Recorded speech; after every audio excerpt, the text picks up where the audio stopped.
Құрметті теміртаулықтар, кәсіби мерекеміз металлургтер күні құтты болсын. Кәсібіміздің арқасында, иншалла, өмірдегі барлық қызық қуанышқа бөленіп келеміз. Шүкір, отбасылық болдық, балалы шағалы болдық, немере сүйіп, зейнеткерлік кезеңді қолымыздан келгенше белсенді өткізіп жатырмыз.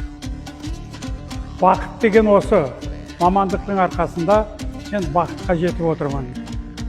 Сондықтан кәсіби мерекені жыл сайын сонша бір қуанышпен қарсы аламын. Құтты болсын, жылдан жылға тойлай берейік.